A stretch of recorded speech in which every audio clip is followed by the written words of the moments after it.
এবং ইসলাম সর্বব্যাপী, সর্বগ্রাসী।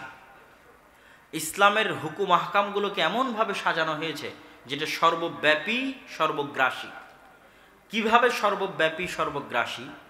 অন্য কোনো রিলিজিয়ান এত অ্যাক্টিভ নয়, তাদের অ্যাক্টিভনেস আপনার চোখে পড়বে না, কিন্তু ইসলামের অ্যাক্টিভনেস কিভাবে চোখে পড়বে? দৈনিক 5 ওয়াক্ত সালাতে আজান এবং মসজিদে জামাতে উপস্থিতির মাধ্যমে ইসলাম অ্যাক্টিভ। প্রতিদিন তার কাজ আছে, প্রতিদিন কি আছে? কাজ আছে। দৈনিক 5 ওয়াক্ত আজান জানান দিচ্ছে যে আমরা ইসলামের সাথে সম্পৃক্ত, ইসলাম নামক দিন আছে, তার সাথে আমরা কানেক্টেড। এটা সর্বগ্রাসী, সর্বব্যাপী। এই জন্য আজানের উঁচু আওয়াজকে ইহুদি খ্রিস্টানরা ভয় পায়। আমি ইউরোপে থাকি, সেখানে কিন্তু উঁচু আওয়াজে আজান দেওয়ার বিধান নেই, নাই। উঁচু আওয়াজে মসজিদ আছে, অসংখ্য মসজিদ আছে, কিন্তু উঁচু আওয়াজে আজান নেই। তো আমার কাছে এটা সাউন্ড পলিউশনের চাইতে আমার কাছে এটাই মনে হয় যে আজানের যে মধুর সুর, আজানের যে আকৃষ্টকারী আওয়াজ, মানুষ যদি আজান শুনতে শুনতে একবার মনে করে যে আর অর্থটা দেখি তো কী বলা হচ্ছে এখানে, একবার বুঝে দেখি তো কী বলা হচ্ছে এখানে, শুনতে শুনতে কি মানুষের মনে প্রশ্ন জাগতে পারে না? পারে না? পারে। ওই প্রশ্নেই মানুষকে হেদায়েত দিয়ে দিতে পারে, ওই প্রশ্নে মানুষকে ইসলামের ছায়াতলে নিয়ে আসতে পারে। তো আমি কি বলছিলাম যে ইসলাম হচ্ছে সর্বগ্রাসী, সর্বব্যাপী একটা দিন। ইহুদি ধর্ম কিন্তু সংকুচিত দিন। যে জন্মগতভাবে ইহুদি, সে ছাড়া কেউ ইহুদি হতে পারবে না। আপনি যদি ইহুদি পরিবারে জন্ম না হয়, আপনি কনভার্ট হয়ে ইহুদি হওয়ার কোনো উপায় নেই। এই জন্য ইহুদি হচ্ছে সীমাবদ্ধ একটা ধর্ম। কিন্তু সীমাবদ্ধ থাকার পরেও তাদের পজিটিভ দিক, তাদের দৃষ্টিতে কি, তারা মনে করে হচ্ছে সারা পৃথিবীর সুপারিয়রিটি, সারা পৃথিবীতে সবচেয়ে শ্রেষ্ঠ আল্লাহর সন্তান। নাউজুবিল্লাহ, আল্লাহর সন্তান হচ্ছে তারা, বাকি সব হচ্ছে তাদের স্লেভ, দাস এবং গোলাম। আমেরিকার খ্রিস্টানরা ওদের দাস গোলাম, আমি এবং আপনি ওদের দাস এবং গোলাম। এটা ওদের মেন্টালিটি। প্রকাশ্যে বলে না, কিন্তু ভিতরে বিশ্বাস করে। এই জন্য কাউকে তাদের দিনের মধ্যে প্রবেশ করানোর সুযোগ তারা দেয় না। কেন? দাসদেরকে কেন তারা গ্রহণ করবে? ওরা আল্লাহর সন্তান, নাউজুবিল্লাহ। এই জন্য তারা সুপেরিয়র থাকবে এবং বাকি সবাইকে যখন চাইবে তখন হত্যা করতে পারবে, সবার মা বোনকে যখন চাইবে ধর্ষণ করতে পারবে। আপনি যখন ওই যে ইসরায়েলি কোনো পুলিশ যখন ডাইরেক্ট গুলি করে, আপনার কাছে আশ্চর্য মনে হয় যে কেমনি গুলি করে। এটা তাদের কাছে আশ্চর্যের কিছু না। স্লেভ, দাসকে গুলি করছে, কৃত দাসকে গুলি করছে, ও মালিক মুনিব। এই জন্য তার কোনো পরোয়া থাকে না গুলি করার সময়। তার স্ত্রী পুত্রকে যখন তখন ধর্ষণ করতে পারে, এটা তার কাছে তার সম্পদ। এইভাবেই এই বিলিভ এবং এই বিশ্বাস নেই তারা বড় হয়, খুব ভয়ঙ্কর। এই জন্য আল্লাহ সুবহানাহু ওয়া তাআলা পবিত্র কোরআনে বলেছে সবচেয়ে ভয়ঙ্কর শত্রু ওরা। তো কি বলছিলাম, সেটা হচ্ছে যে তাদের দিনটা হচ্ছে সংকুচিত, সীমাবদ্ধ, কিন্তু ইসলাম সর্বগ্রাসী, সর্বব্যাপী। যে কেউ ইসলামে আসতে পারে। এবং ইসলামে মানুষের যে কাতারবদ্ধ, এই কাতারবদ্ধ হওয়ার রঙের উপর ভিত্তি নাই, বর্ণের উপর ভিত্তি নাই, তারপরে কোন গোত্র, কোন জাতি, তার উপর ভিত্তি নাই। কালেমা পড়লেই সে আপনার ভাই। এই যে বন্ধন, এই বন্ধনটা খুব শক্তিশালী। তো আমি যেটা বুঝাতে চাচ্ছিলাম সেটা হচ্ছে ইসলাম যেহেতু একটা গ্লোবালাইজেশন তথা বিশ্বায়ন, সারা পৃথিবীর সকল ক্ষেত্রে অবদান রাখতে পারে এরকম একটা দিন। এই দিনের রাষ্ট্রে অবদান আছে, এই দিনের অর্থনীতিতে অবদান আছে, এই দিনের সমাজনীতিতে অবদান আছে, পরিবারে অবদান আছে, ব্যক্তিগত জীবনে অবদান আছে, মসজিদ এবং মাদ্রাসায় অবদান আছে, ধর্মে অবদান আছে। কিন্তু দুঃখজনক হলো সত্য কি, যে আমরা শুধু ইসলামের যে অংশটুকু মসজিদের সাথে সম্পৃক্ত এবং মাদ্রাসার সাথে সম্পৃক্ত, শুধু সেটা নিয়ে আমরা চর্চা করি। ইসলামের যে আরও অনেক বিরাট বিরাট অংশ আছে, ইসলামী রাষ্ট্র ব্যবস্থার কাঠামো কেমন হতে পারে, ইসলামী অর্থনৈতিক ব্যবস্থার কাঠামো কীরকম হতে পারে, এটা নিয়ে আমরা তেমন পড়াশোনাও করতে চাই না, এটা নিয়ে আমরা তেমন জ্ঞানও অর্জন করতে চাই না, এবং এটা নিয়ে বক্তব্য দিলে মানুষ বুঝতেও চায় না বা শুনতেও চায় না। কিন্তু এটা কিন্তু অনেক গুরুত্বপূর্ণ একটা অংশ এবং ইসলামের শ্রেষ্ঠত্ব বুঝার অনেক বড় একটা মাপকাঠি।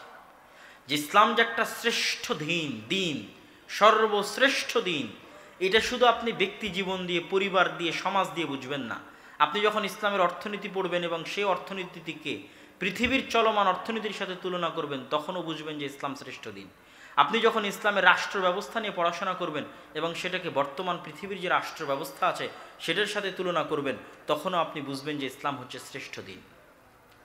তো সেক্ষেত্রে আমি ইসলামের সমাজ ব্যবস্থা, ইসলামের রাষ্ট্র ব্যবস্থা এবং ইসলামের অর্থ ব্যবস্থা একটু সংক্ষিপ্তভাবে টাচ করে ইসলামী অর্থনীতির সাথে বর্তমান অর্থনীতির যে পার্থক্য, সুদী এবং পুঁজিবাদী অর্থনীতির যে ভয়াবহতা, যে ভয়ঙ্করতা, সেটার দিকে ইঙ্গিত দিয়ে আমার বক্তব্যের শেষের দিকে চলে যাব ইনশাআল্লাহ। তো ইসলামের সমাজ ব্যবস্থার সংক্ষিপ্ত ভিত্তি হচ্ছে, ইসলামের সমাজ ব্যবস্থায় পরিবার সবচেয়ে গুরুত্বপূর্ণ এলিমেন্ট, সবচেয়ে গুরুত্বপূর্ণ রোল আদায় করে পরিবার। এবং পরিবারে কাড়াকাড়ি মারামারির ভিত্তিতে অধিকারে ইসলাম বিশ্বাস করে না। যেটা আজকের যারা মানবাধিকার বিশ্বাসী তারা মনে করে অধিকার মানে হচ্ছে কাড়াকাড়ি মারামারির অধিকার। কি কাড়াকাড়ি মারামারির অধিকার? স্ত্রী স্বামীর বিরুদ্ধে কেস করতে পারবে যে আমার স্বামী আমাকে ধর্ষণ করেছে। হ্যাঁ, এটাই হচ্ছে তাদের দৃষ্টিতে অধিকার। তাহলে এখানে তো কাড়াকাড়ি মারামারির অধিকার হচ্ছে।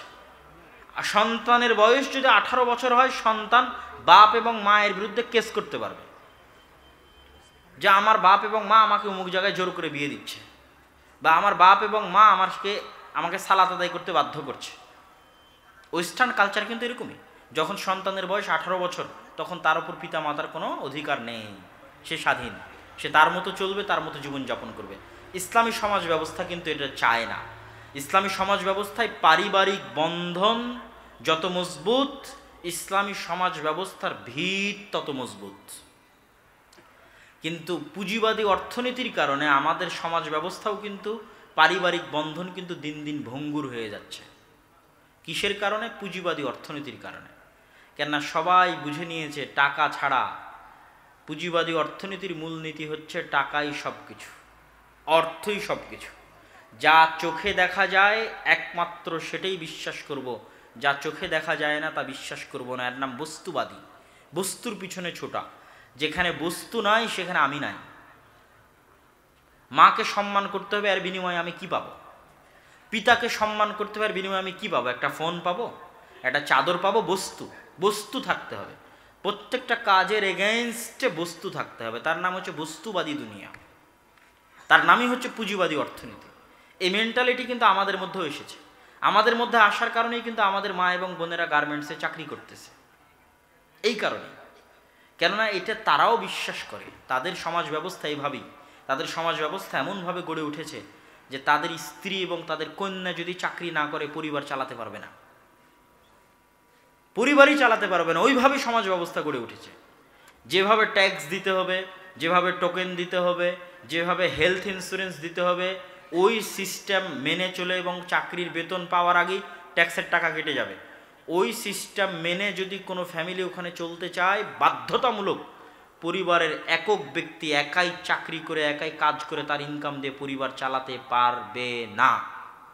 ওইভাবেই তাদের সমাজ ব্যবস্থা গড়ে উঠেছে। তার স্ত্রীকেও কাজ করতে হবে, তার মেয়েকেও কাজ করতে হবে, তার ছেলেকেও কাজ করতে হবে, তখন সে পরিবার চালাতে পারবে।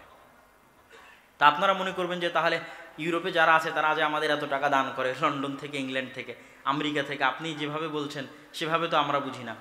তারা দান করে এত টাকা, আপনার কাছে কি মনে হয়? $50 বাংলাদেশে অনেক বেশি হয়ে যায়, $100 বাংলাদেশে অনেক বেশি হয়ে যায়।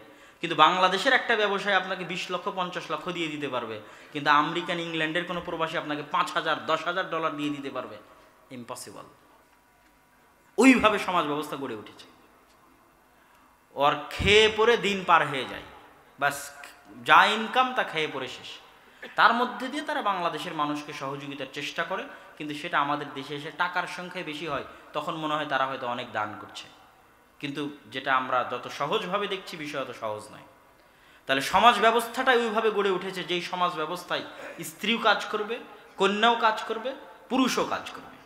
কিন্তু ইসলামী সমাজ ব্যবস্থা এই থিওরিতে বিশ্বাস করে না। ইসলামী সমাজ ব্যবস্থায় হচ্ছে সম্মান, মর্যাদা, ইজ্জতের ভিত্তিতে সম্পর্ক। পরিবার চলবে পারস্পরিক সম্মানের ভিত্তিতে, পারস্পরিক মর্যাদার ভিত্তিতে, কাড়াকাড়ি মারামারির অধিকারের ভিত্তিতে নয়, বরং পারস্পরিক সম্মান এবং বোঝাপড়ার ভিত্তিতে। এবং সেখানে সমাজ ব্যবস্থা এমন থাকবে যে পরিবারের পুরুষের একজন কাজ করলেই যেন তার স্ত্রীকে ঘরে বসেই খাওয়াতে পারে, এটাই ইসলামী সমাজ ব্যবস্থা। কেননা যখনই স্ত্রী ঘর থেকে বের হবে তখন লজ্জা কমবে, পুরুষের সাথে উঠা বসা বাড়বে, সমাজ ব্যবস্থা ভঙ্গুর হবে, ঘুণে ধরবে, সমাজ পচে যাবে, পরকীয়া বাড়বে, অবৈধ সম্পর্ক বাড়বে, জারজ সন্তান বাড়বে, পরিবার প্রথা নষ্ট হয়ে যাবে। তখন কি হবে? মানব সমাজ এবং মানব সভ্যতা ধ্বংস হয়ে যাবে, ইসলাম বিলীন হয়ে যাবে। যেটা আমি আমার আদর্শ পরিবার বক্তব্যে আরও ডিটেইলস এবং আরও বিস্তারিত বলেছি যে ইসলামে পরিবার কেন গুরুত্বপূর্ণ। তো এই গেল মোটামুটি আমার পক্ষ থেকে ইসলামী সমাজ ব্যবস্থায় কিভাবে ইসলামী সমাজ ব্যবস্থা চলতে পারে পাশ্চাত্য ইসলামী সমাজ ব্যবস্থার বিপরীতে, এবং ইসলামী সমাজ ব্যবস্থা একজন নারী এবং একজন মায়ের সম্মান এবং মর্যাদা, আর ভিত্তিটা হচ্ছে আল্লাহ সুবহানাহু তাআলার দেওয়া জন্মগত দায়িত্ব। ইসলামে পুরুষের কিছু জন্মগত দায়িত্ব নিয়ে পুরুষ এসেছে, মহিলা মানুষ তার কিছু জন্মগত দায়িত্ব নিয়ে এসেছে। মহিলা মানুষ কি বলতে পারবে যে সে আর মা হবে না? এই দাবি কি করতে পারবে? করতে পারবে না। যদি সব মহিলা আজকে থেকে বলে যে তারা আর মা হবে না, 50 বছর পর পৃথিবীতে আর মানুষ খুঁজে পাওয়া যাবে না, নারীও নয় পুরুষও নয়। তাহলে মা হওয়াটা তাদের জন্মগত দায়িত্ব। কে দিয়েছে? আল্লাহ দিয়েছে। তাহলে এই জন্মগত দায়িত্ব পালন করাটাই হচ্ছে আসল ক্যারিয়ার। মায়ের দায়িত্ব বাদ দিয়ে ক্যারিয়ার গঠন করার নাম ক্যারিয়ার নয়। সন্তান সন্ততি লালন পালন বাদ দিয়ে, স্বামীর আনুগত্য এবং খেদমত বাদ দিয়ে, বসের বিছানায় গিয়ে বসের খেদমত করে 2 টাকা ইনকাম করার নাম ইসলাম নয়। এটা ইসলামী সমাজ ব্যবস্থা স্বীকার করে না, বরং ইসলামী সমাজ ব্যবস্থা ধ্বংস করার 1 নম্বর কারণ হচ্ছে এগুলো।